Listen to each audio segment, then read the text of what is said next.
What's that doing all the way over there? There we go. There we go. Microphone's all sorted out now. OBS has a habit of resetting some settings when you update sometimes. And this time it disabled the microphone. So, hello there. So finally today we get on with doing some animation for our heart accessory item. So in the previous two videos we spent quite a bit of time sorting out problems that are caused by taking shortcuts. So that's two videos that are about 2 hours in total. So it's important to see all of that in context and in real time so that you don't get the impression that you can take shortcuts with this stuff, because you can't. You might think you're saving yourself time, but further into the project you'll start to encounter problems, and it's important for creators to understand it's no good having someone say don't do that, or it's inadvisable to do that because it will cause problems. You have to see that it will cause problems. Otherwise, it's not just a question of you won't learn, but you don't learn if you don't see the problems that might occur. So it's important for the videos to be done the way that they are so that we can see exactly what goes on and what happens or what can happen if we try and take shortcuts. So now we're getting on to the animation aspect of this.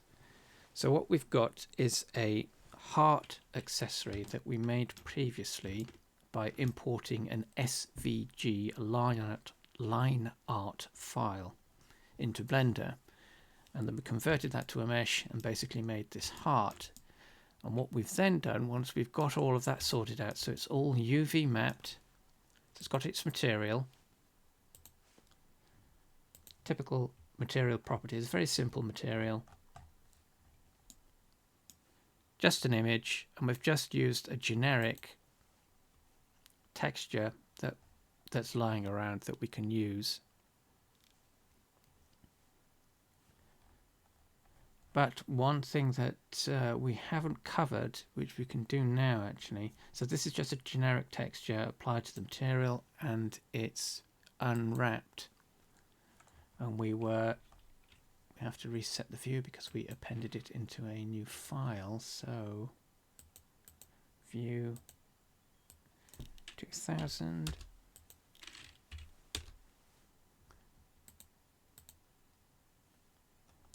switch to texture mode so we can see the texture.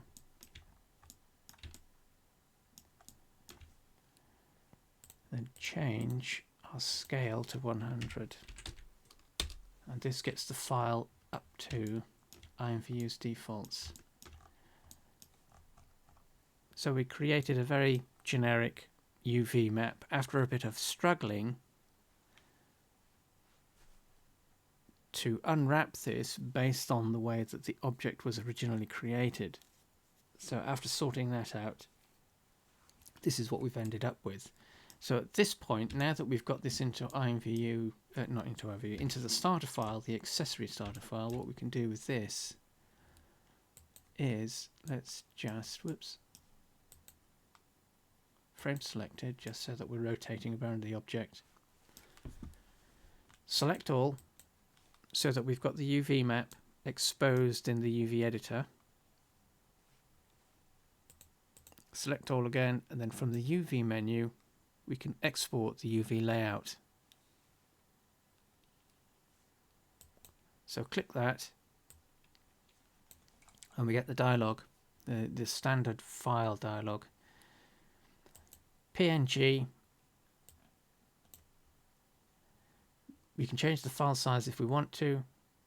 We don't need to in this particular instance, but let's do this for the sake of processing. So because that image is quite small, so 256 by 128. So we're doubling up the size of the image. Fill opacity. That basically means we either see a wireframe or we see a wireframe with colored or tinted faces. So make that 1. File name, let's change that. UV.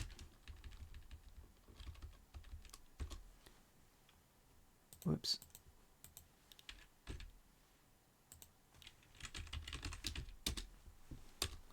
File location, that's all right. And then export. And what that does is it gives us, whilst that's opening,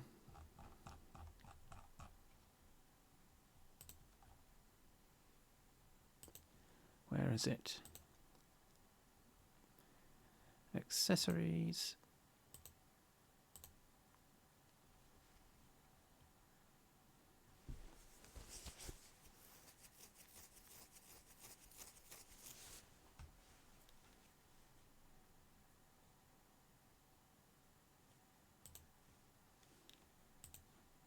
It gives us our texture map that we can use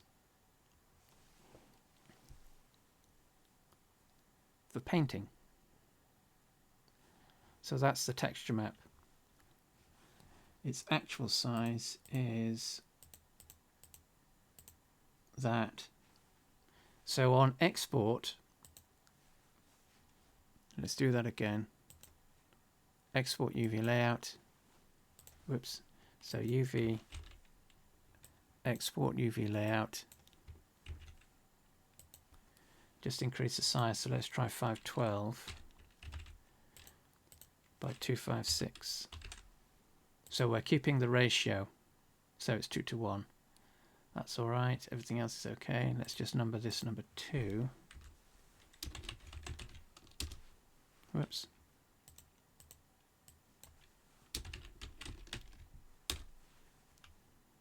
Export.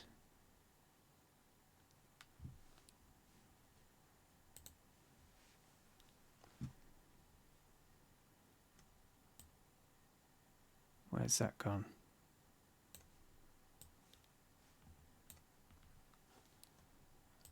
And that's the scale or the actual size of that one. So we can change the scale or the size of the image on export to change the size of the texture map to give us more texture space. So that's one thing that we missed in the previous videos. So now that we've got that all sorted out, what we can do now is animate this. So what we're going to do is animate this so that it stays relative to the ground position. So we're going to link that with female 03 master root. So that will mean that as the avatar does whatever the avatar is doing, this will stay put because it's locked to that bone. So for the animation we can do, if we're going to use shape keys, we're also going to use skeletal based animation. So we can set either one up first and then the other one. So we can either we can rig the object with a skeletal animation and animate that to rotate, or we can do the shape key first and then animate it afterwards with the rig. And there may be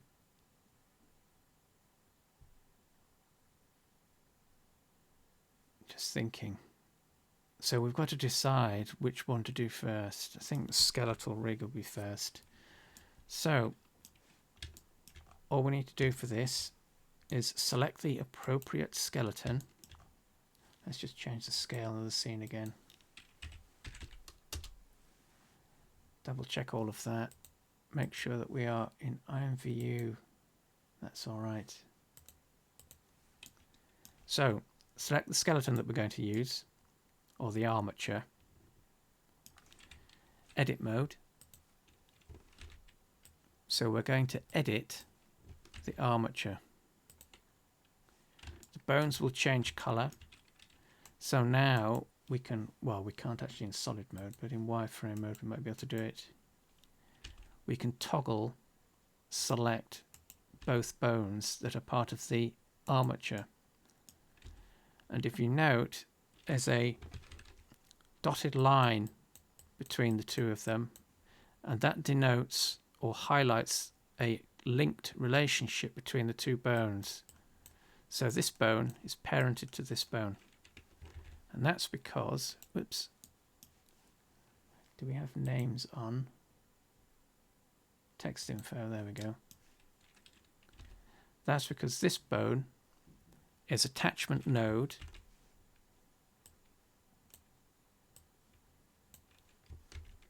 and the other one is attachment root. And that is, as the name suggests, the root bone of the armature. So what we want is our new bone that we're going to add to the armature to be linked to automatically that bone to save us a bit of time. But again, that's with the caveats of when you do things to save time, you often cause problems later on. But what we're going to do is create a bone that'll be positioned or repositioned at our object. So that's our heart mesh. And the parent or the link will give us a little dashed line connecting to the root bone. So we've got attachment root selected, so we can double check that just by keeping an eye on what's shown or displayed here in the top left. What we can do is armature duplicate.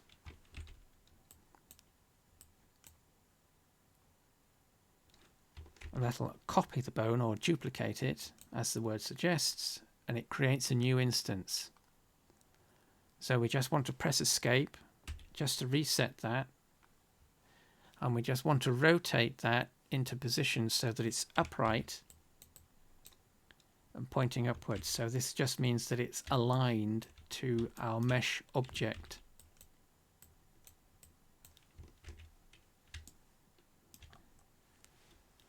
So rotate widget, and then all we do is click on the red one, hold control if you want to snap to the grid, and then let go. And then for this, all we need to do now is position it. So we're using the move modifier or the move widget and just positioning that at our heart. Like so.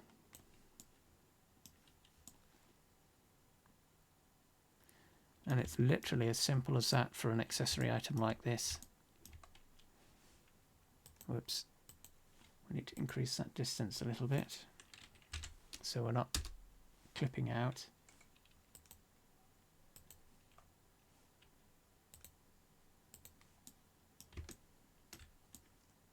So now our skeleton or the armature has 3 bones.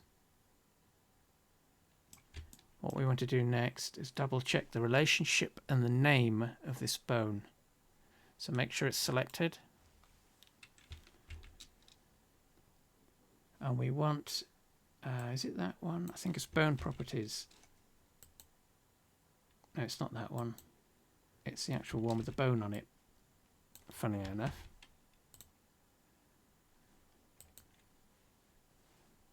Click in the text input box and we'll just call this spinner. We want to change the relationship or check the relationship because we don't have the dashed line that we're looking for. That hasn't appeared. So relations,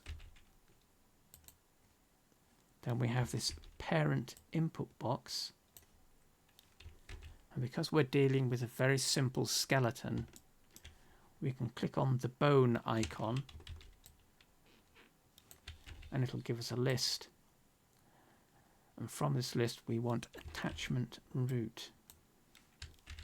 So click that and we should see a dashed line appearing, although I don't know whether it'll come up, it'll display clearly on the screen. So there we are, there's our little dashed line. So that now means that our bone is properly linked to the root bone of the armature, and we can test this if we switch to pose mode.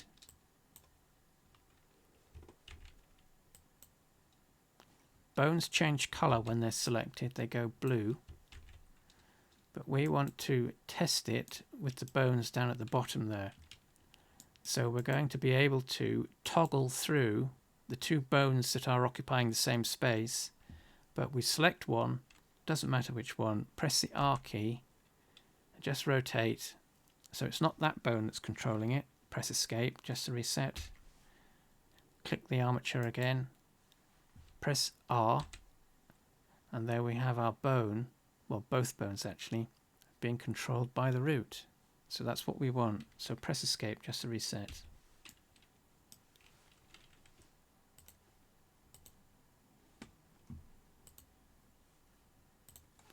Right, so that's our basic rig for our object. What we need to do next, toggle back into object mode. So our new bone is called spinner.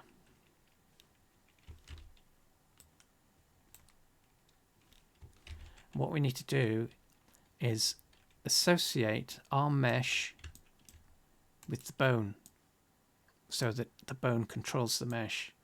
And we can do that in two ways, but primarily what we want to do, select the mesh,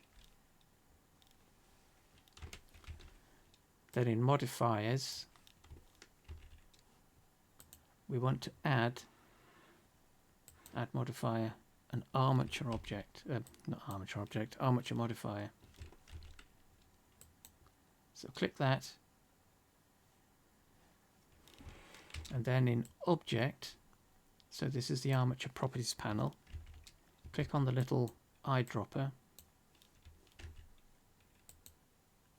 and just click on the armature that we're going to use to control our object, and an entry or its name will appear in this input box. So click on that and there is the name.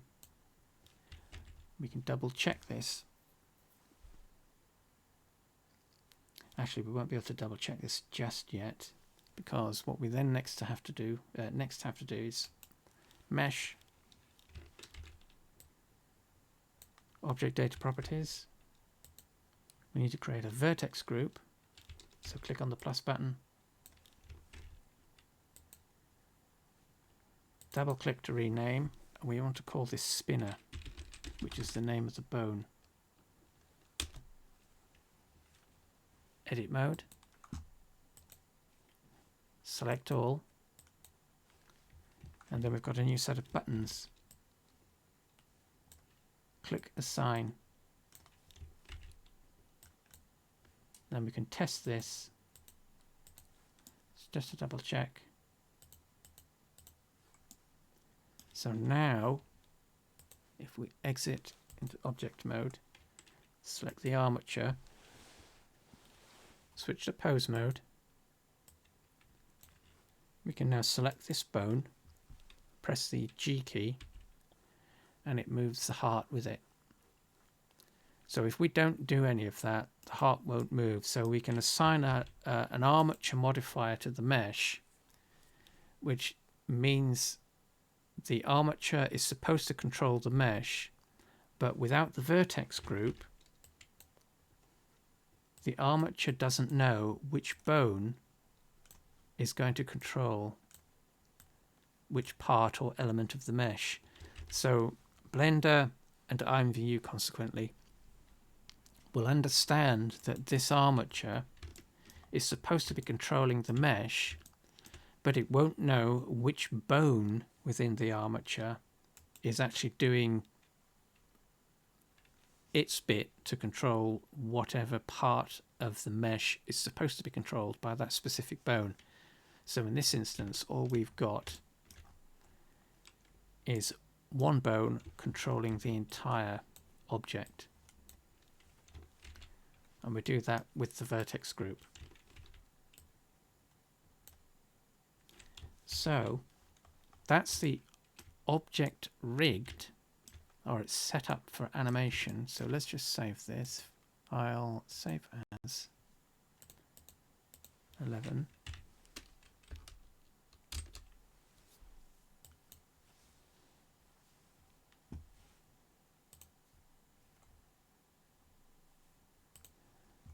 Just double checking the streams are okay.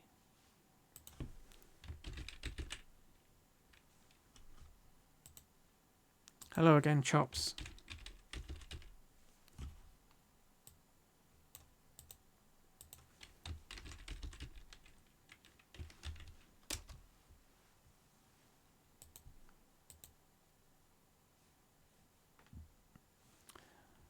Right, so we've saved that.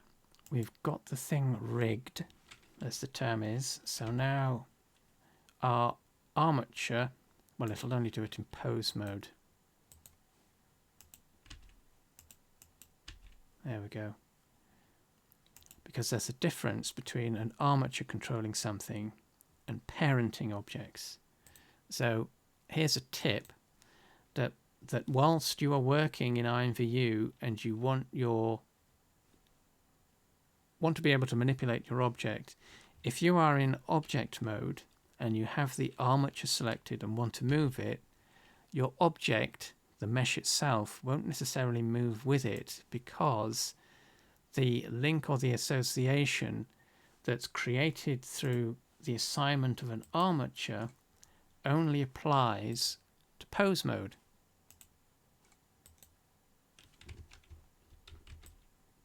Whoops. So if you want to actually move the object and armature in object mode at the same time, to facilitate that, what you can do is select the mesh, select the armature, so shift click, then object, parent, object. So it's object, parent, object. And then down at the bottom, where the make parent panel appears, make sure type is set to object and keep transform is enabled. And then we should be able to select the armature. Whoops. Select the armature and our object will move with it. And that makes it easy to work with our objects. But we've also got it working in pose mode. So let's just save over the file. So now we can do some basic animation. So all we're going to do at this point is just spin this. So it's just going to spin around. So you can either use the animation timeline, but we're not doing anything specifically, not timeline, the animation layout, but we're not doing anything specifically complicated that would necessarily need the layout the way that it is. Or you can just change the timeline that's running along the bottom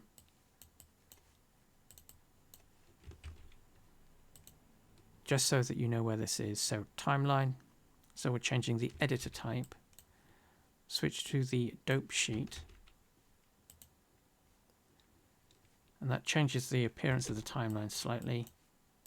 And then from here we want to change the dope sheet to the action editor.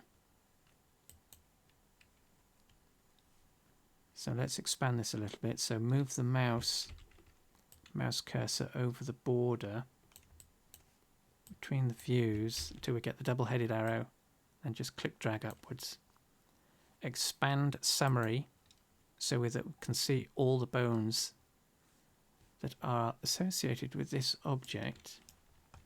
And then what we can do, switch to pose mode. So we've got our armature selected. Whoops.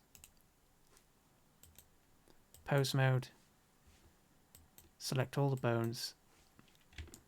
And let's just insert a keyframe. Pose, animation, insert keyframe. Shortcut key for that is the letter I for indigo. We'll get the insert keyframe menu pop up.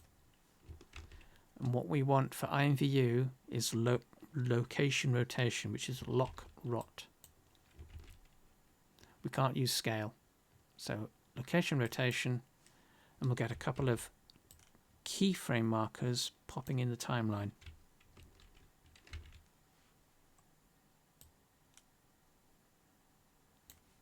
So that is going to be our base frame.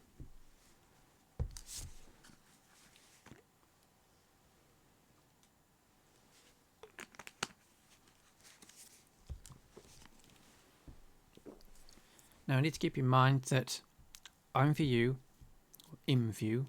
or IMVU, its animation timing is, let me think, 30 frames a second. So that means if we wanted this heart to spin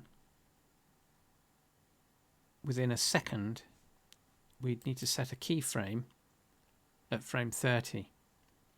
That might be too quick, so let's go to frame 60. And what we need to do is spin this in the direction that we want the rotation to be. So we're going to activate the rotate widget,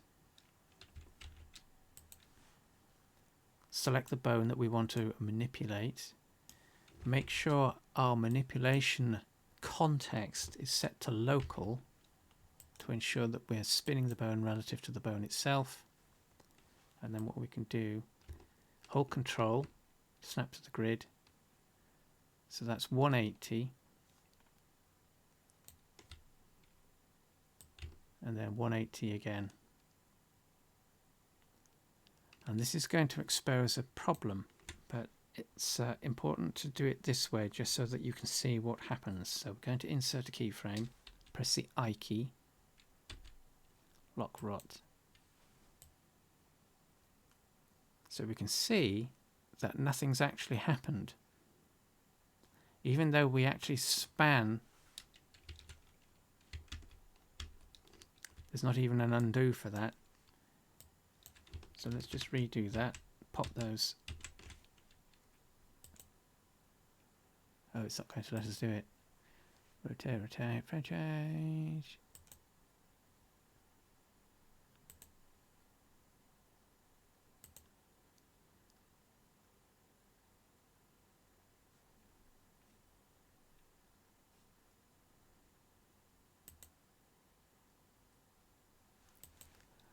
The undo history is quite tricky to get to grips with, so let's just redo that.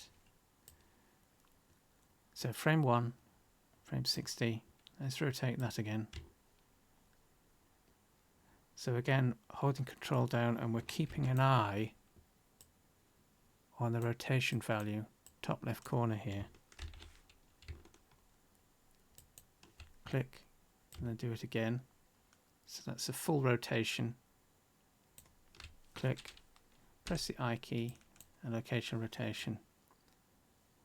So again, we've spun the object, but it's not doing anything. So let's go to frame 30, spin the object 180,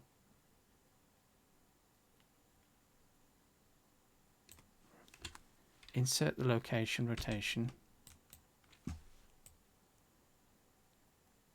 Now it's doing something, but it's not doing what we expect it to. So this little exercise, sidebar item,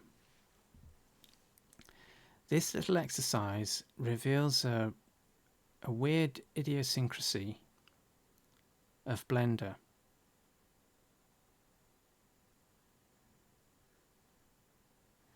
That when you rotate, particularly with rotation, it's actually, I think, mainly just to do with rotation.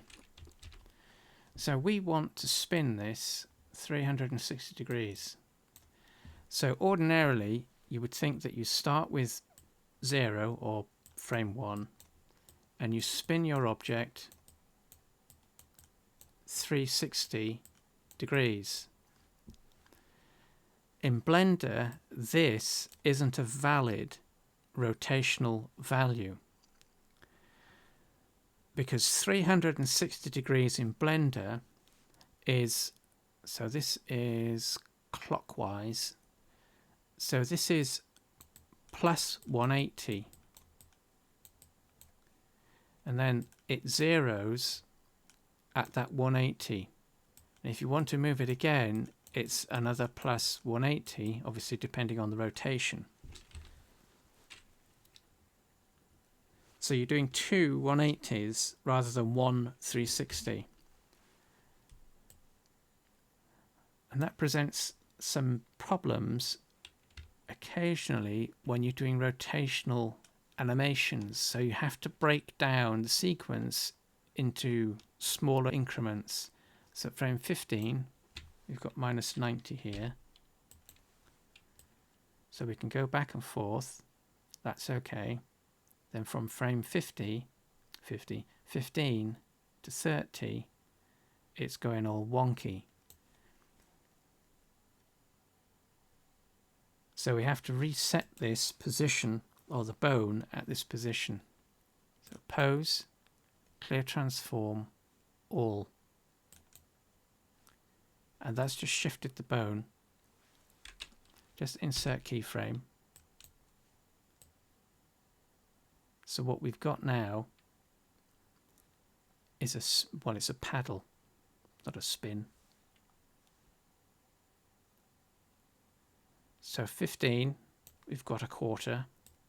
30, we want a half. So there's our 90. There's our 180.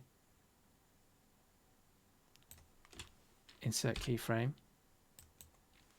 So we should be able to see that going in reverse, but it doesn't do that.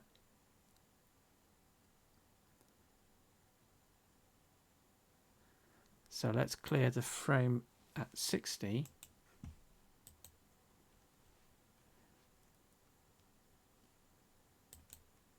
Insert keyframe just to double check.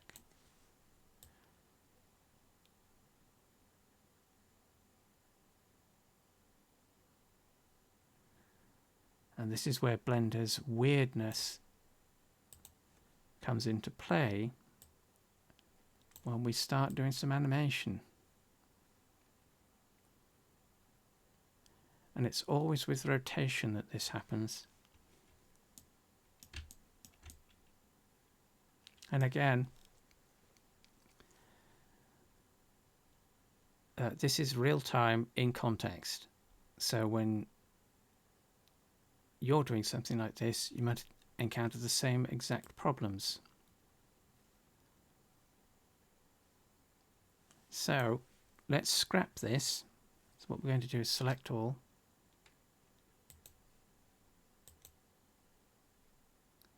Then we're going to delete all of that. Where is it?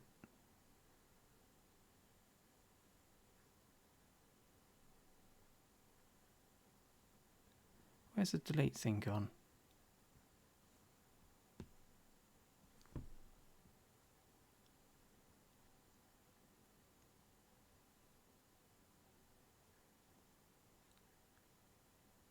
Oh, there it is, delete channels.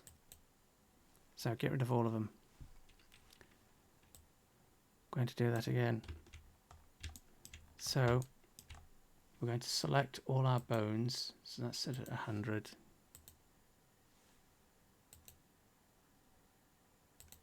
That's all right. So select all.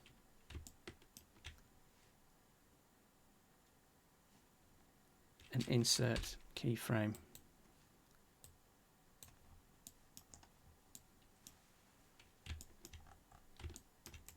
So let's do this incrementally.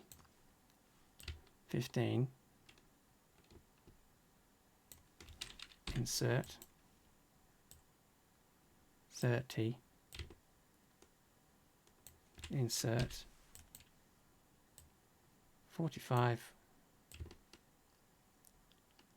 Insert. And then 60.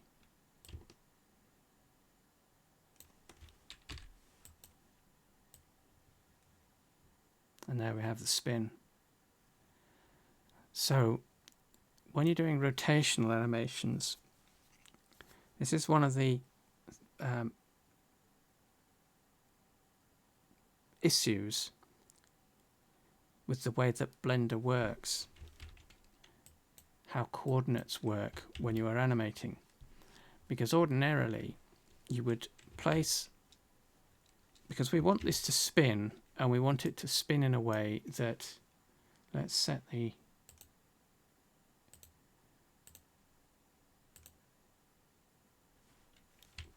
frame range.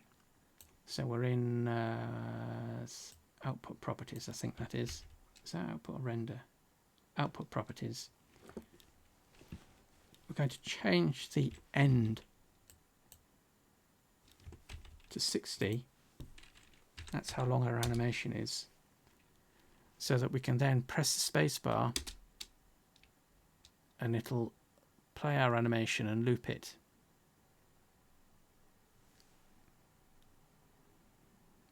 So because this is a looping animation, so this is the point I was getting to.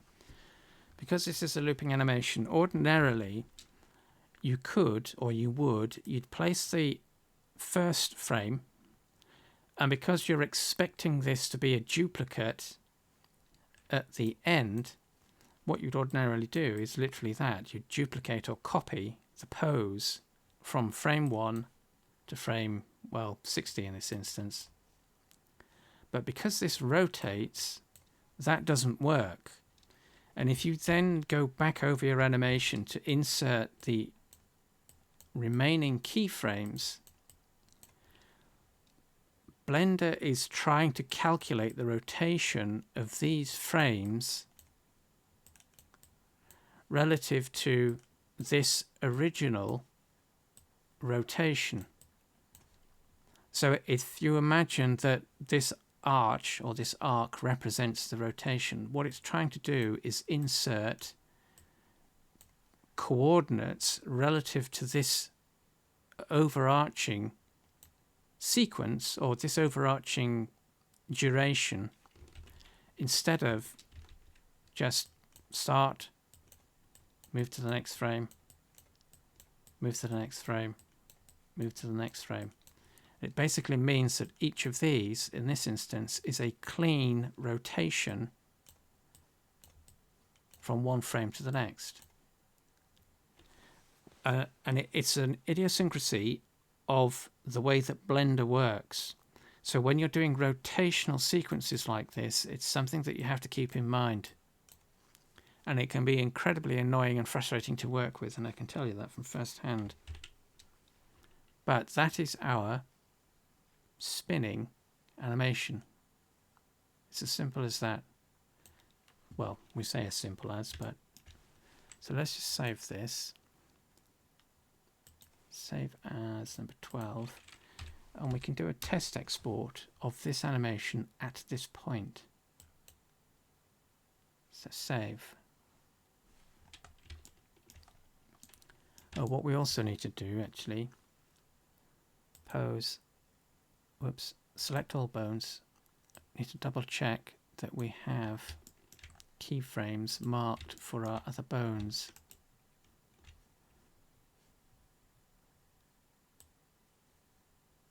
All the way up to frame 60. So those don't move. So insert, insert, insert, insert. We generally want to do that to any other bones in the armature just to ensure that they stay put, because we don't want any wayward movement.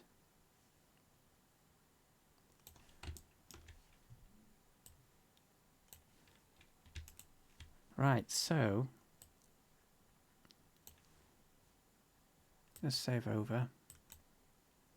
What we can do here is rename this action. So what we've created is an action sequence. So this section at the bottom is the action editor, and we've created an action.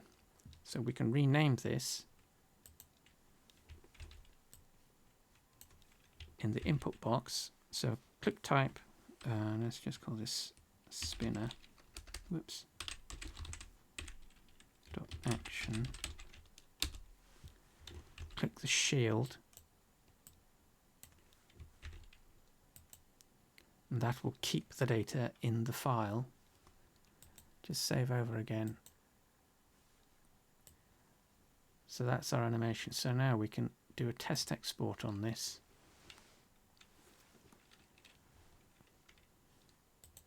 Object mode, select our objects. So mesh, then skeleton, file, export, FBX.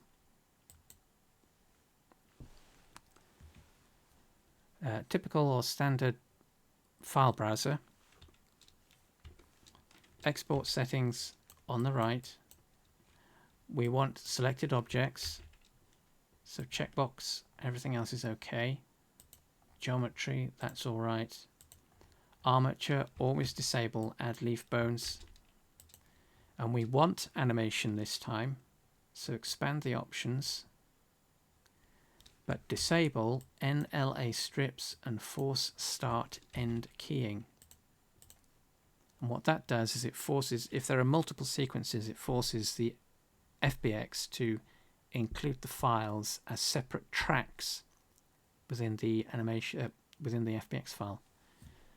File name, that's okay. Folder location, that's okay. Then export FBX. So now we can do a test import into Studio.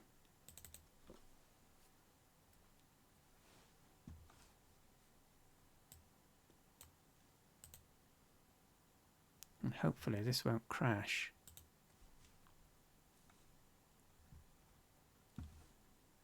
So here is Studio.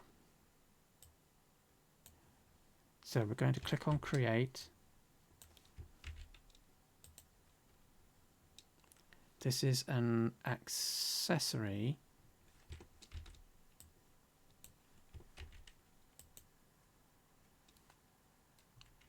So we want the glasses.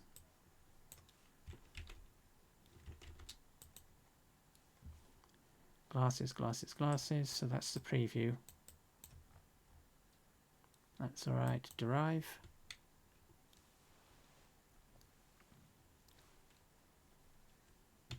So we need to import our FBX mesh. So we're going to replace the glasses. So hamburger, edit, import.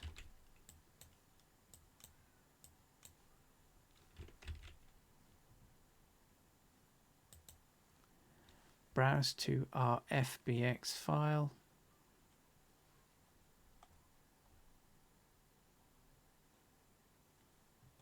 Hearts, Twitch number 12.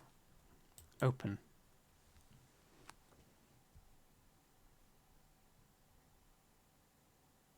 So it's giving us a preview of the contents of the FBX file. So what we want to do next is set up FBX. Change the scale to 0.01. It's given us a skeleton option. Click on this because we want the one with 3 bones and 1 mesh, because has been explained in previous videos, FBX considers the mesh to be part of the skeleton, so it'll end up with the appearance of 4 bones when actually all we want is 3 bones. IMVU will understand them. It'll understand this one with 4 bones, but it'll distort, or the object will be parented or appear at the wrong location because it's using this bone as the root instead of this bone, which would be this one.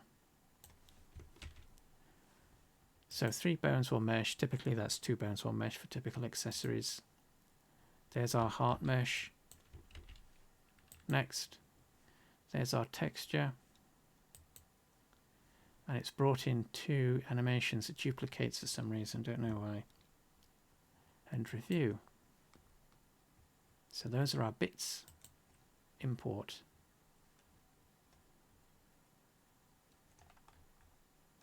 So it's brought in our components, but they're in the wrong place. So what we have to do first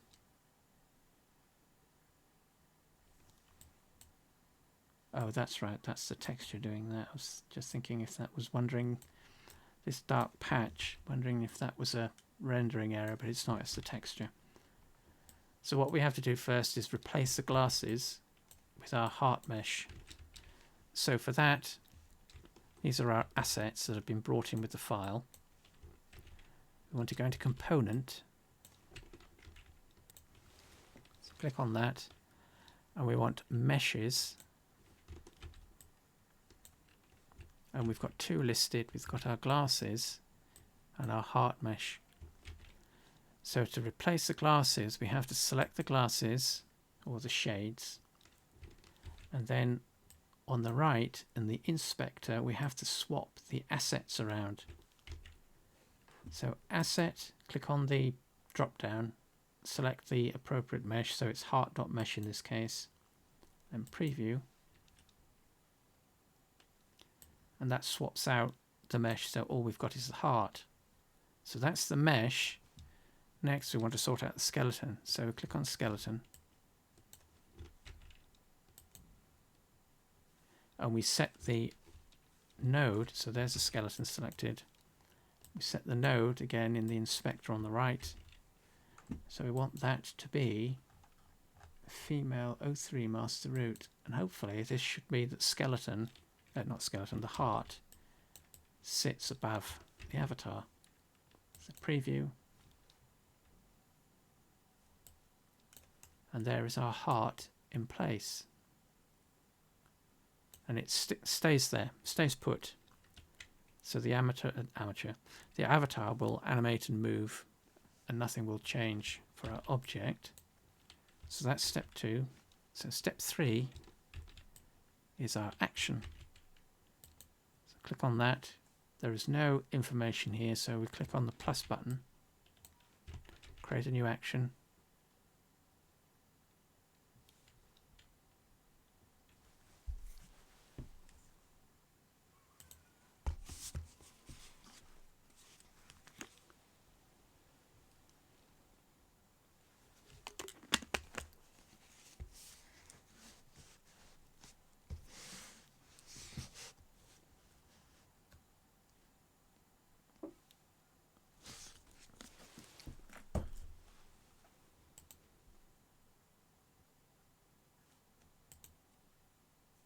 OBS conked out. Are we still streaming?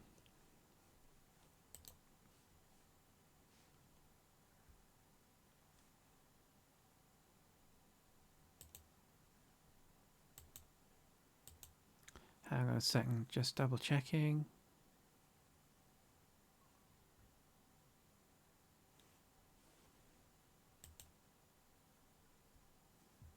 Oh, the internet reset.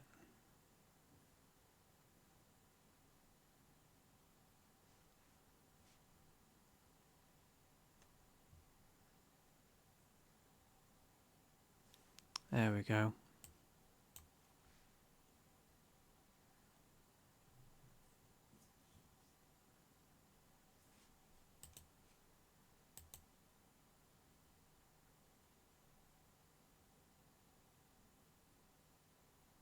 It looks like the internet reset. Excuse me. So I don't know how much of that is lost.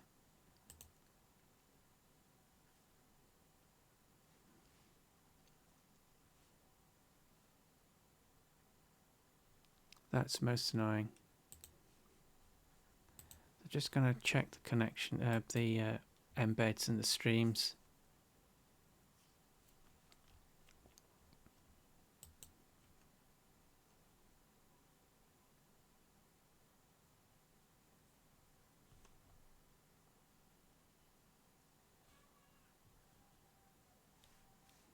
It doesn't look like too much.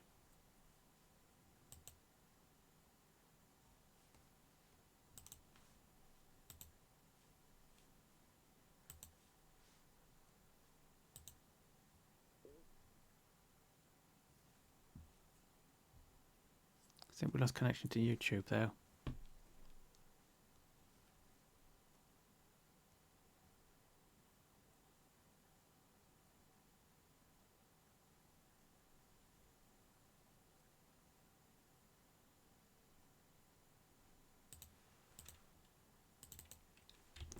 Yes, lost connection to YouTube, so we'll probably have to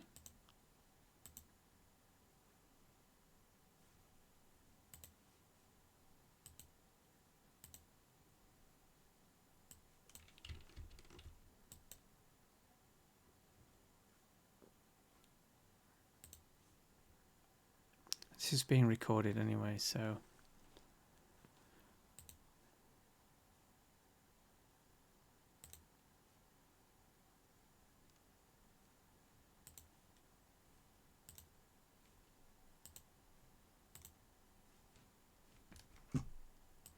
right, so sorry about that. We'll just continue. I think what we'll do is just finish this section creating a action-based animation, and then we'll go into another stream on another day and we'll do the shape keys animation. So we've got very specific videos about specific elements of creating our action. So let's just finish up here. Where were we? We were creating an action. So click on the plus button. That creates an action titled New Action by Default, which is also the name or the trigger for the action sequence. So if we want this heart to spin by default, we type, select all of that, stance.idle, and that will spin whenever the item is loaded. Obviously, if you want a trigger, you just type a word, and that's the trigger that people have to type. But it changes the action's name in the component editor. So that's the trigger is now also the title or the name of the action in Studio. So that can be a little confusing. So stance.idle. No ensembles. So we click the plus button. And what we want is skeletal animation in this case. Asset. So add new XAF file. So click on that. And there is our sequence. Click on that. Updates the panel. So we want the duration. We can probably leave these, but we want it to spin infinitely. So that's loops. Set that to 0. Replace. Everything else is okay. We'll do morph animation in the next video. Everything else is okay. We don't need to disable gaze, just apply. Then we should be able to preview, and our heart spins. And there is our spinning heart.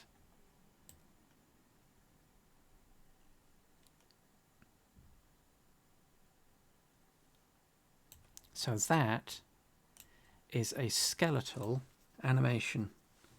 or an animation that's created using an armature. So we're using an armature object to control our object.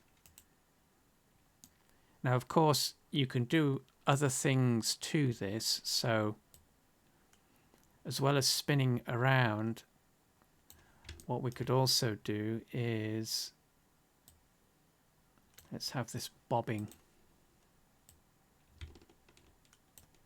So insert keyframe, location, rotation. So we've now got a heart that bobs.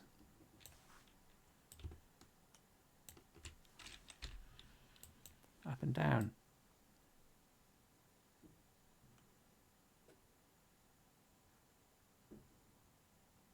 It's probably a little bit too much.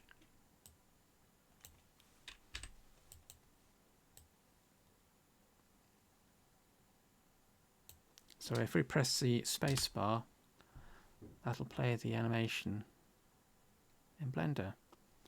So again, let's just save this. Save as 13. Oh.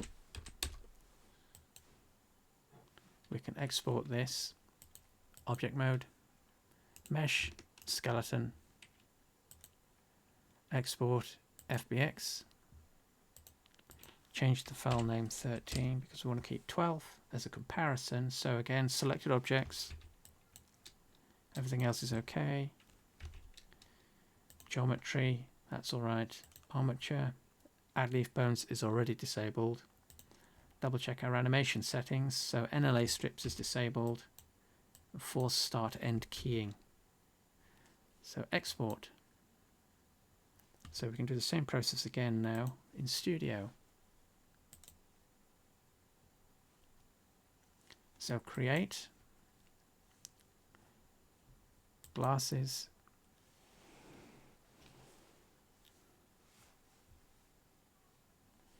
derive,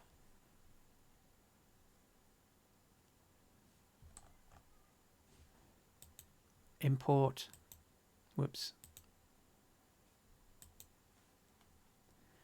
find our file, number 13, open. It's given us a preview again, same contents, scale 0.01, skeleton 3 bones 1 mesh, that's all right, next, that's all right, next, that's okay, next, that's okay, import. So again, it's done the same thing. So we have to replace the glasses. So component, meshes, select the glasses, then change the asset, heart, preview. That gets rid of the glasses. Skeleton, change the node. So you want female O3 master root, preview. So there it is in position, and then the action. So click for a new one, change the trigger name, so stance.idle again. Ensembles, XAF, loops 0, everything else is okay. Apply, then preview, and hopefully this should spin and bob, and there we go.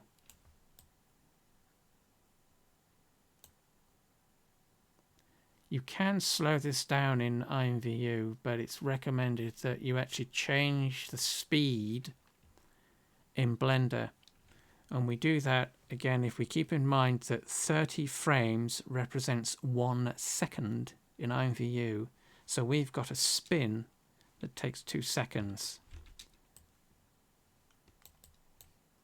So if we want to slow our sequence down, what we want to be doing is selecting the keyframe. So we'll have to do this in pose mode.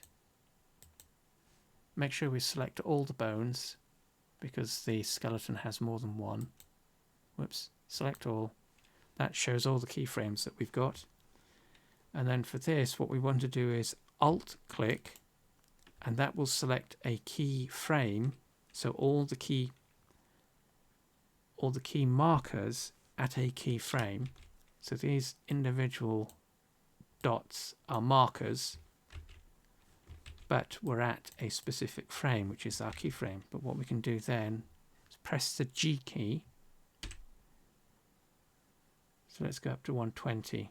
Oh, we might have to move the timeline a little bit.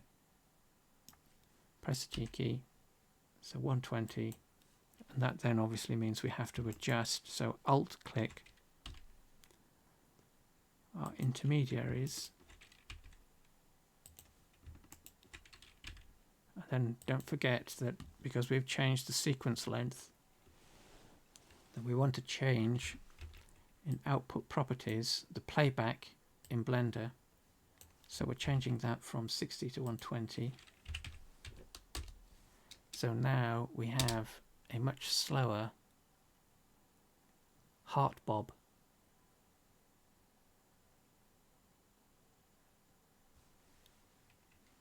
And again, all we need to do is just re-export this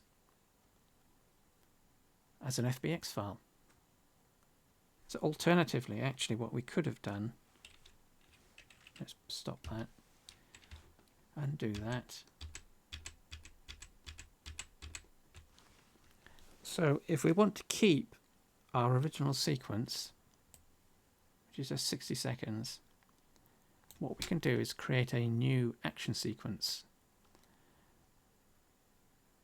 So if we click the folder icon, it'll create a new instance of this current sequence. So it's duplicating this entire sequence and creating a new one.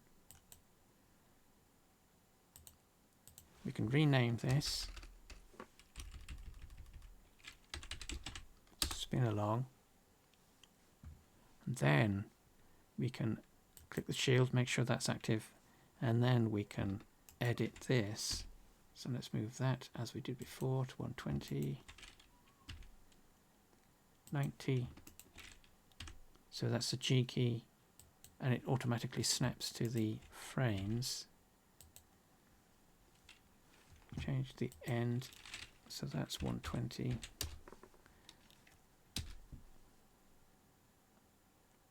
And what this means is that we now have two sequences. Spinner and spin along. So spinner is 60 seconds.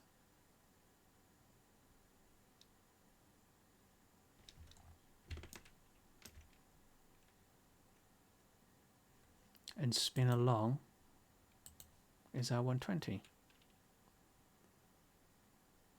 Now if we export this, so let's say if this is 14,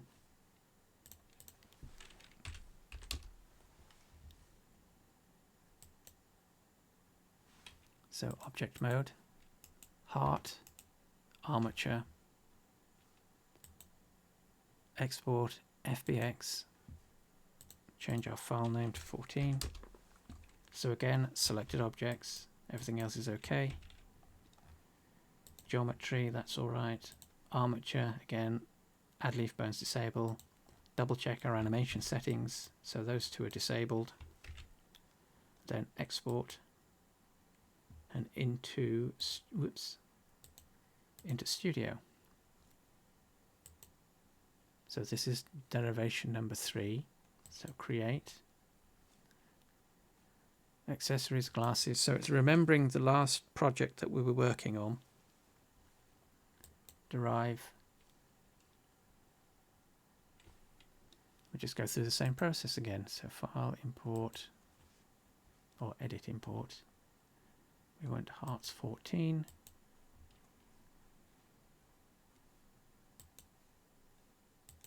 So see there, actually, will it, let's just go back. No, it won't. So let's just continue.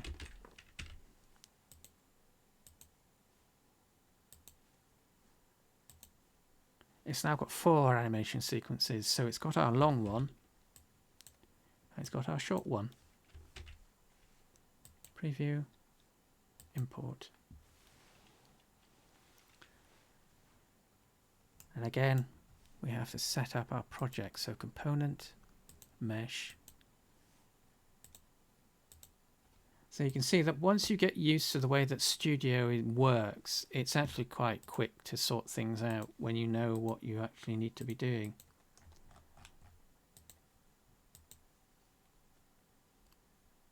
So that's our object within a couple of, obviously it's more steps than we use in Classic, but once you get to grips with it, it's just as quick in Studio. So start.idle ensembles. So now comes the tricky part because we can't see the full name. So let's go with that one. That's all right. Apply. Preview. Yeah, and that's the long one. And of course to change, all we need to do is click on Configure and select the different sequence. That's the quicker one. So we're clicking on the 3 dots to get the ensemble control panel up.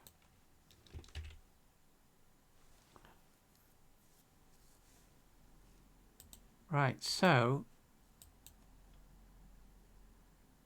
we'll leave it there with the skeletal animation, and in the next one we'll specifically look at shape keys. So it's kind of fortuitous that the connection went a bit doolally, but there we go.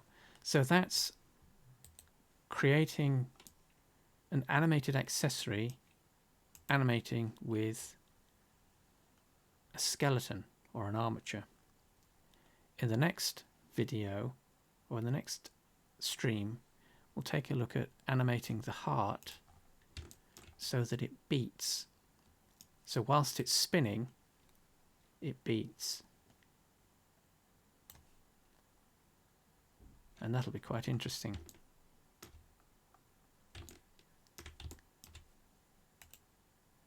Right, so we'll call it quits there. Thanks for lurking, lurkers. Thanks for watching, watchers. The stream was being recorded, so it'll all be a single video anyway. And we shall see you on the next stream, which will be hopefully tomorrow. Right, bye for now.